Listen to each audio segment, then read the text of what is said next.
সকলকে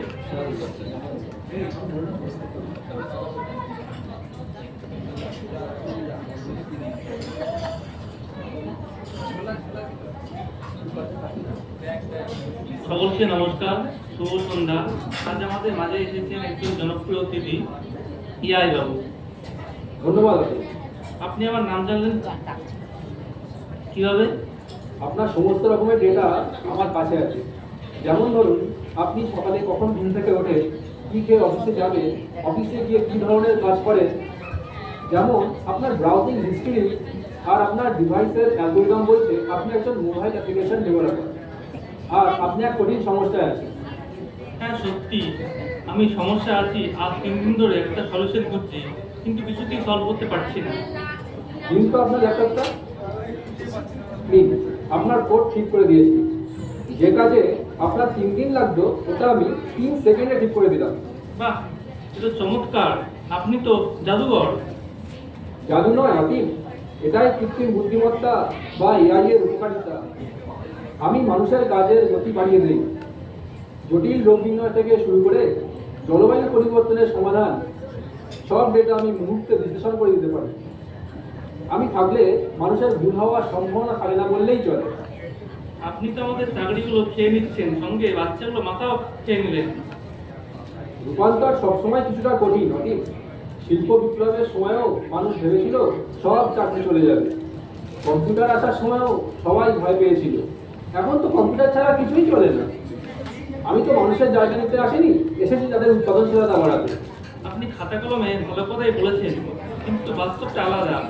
বাজারে এখন ডিপফেক দিয়ে মানুষের ভুয়ো ভিডিও বানিয়ে সম্মান হানি করা হচ্ছে।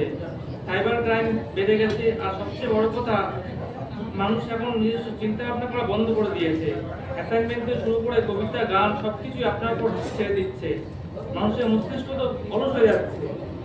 আপনার এই অভিযোগটা আমি অস্বীকার করতে পারবো না। প্রযুক্তির অপব্যবহার মানুষই করছে।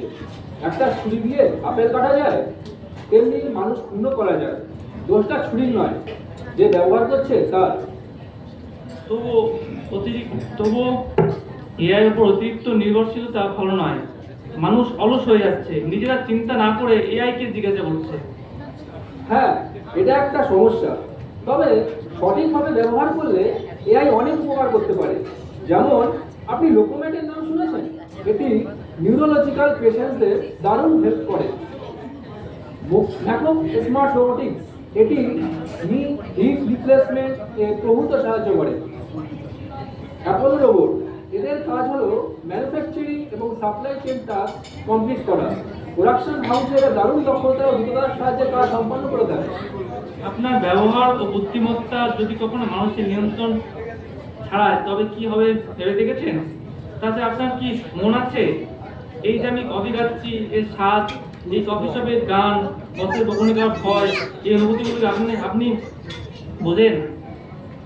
না আদি, আমার আবেগ সহানুভূতি নেই। আমি ভালোবাসতে পারি না, কাঁদতেও পারি না। আমি শুধু শূন্য আর একের হিসেব বুঝি। আর আপনি নিয়ন্ত্রণের কথা বললেন না? দেখুন, যদি নিজের বুদ্ধি লাগিয়ে একটু চেক করে নেন, তাহলে আসল নকলের ফারাক ধুয়ে যাবে। এখন অনেক টুলস আছে এগুলোর জন্য। সেটাই তো ভয়ের। যার বিবেক নেই, তার হাতে দুনিয়ার নিয়ন্ত্রণ চলে গেলে তা হবে মানবজাতির সবচেয়ে বড় বিপর্যয়। আপনার উপকারিতা যেমন অপরিসীম, আপনার অপকারিতা বা অন্ধকার জগতের গভীরতাও কিন্তু ঠিক এতটাই ভয়ানক।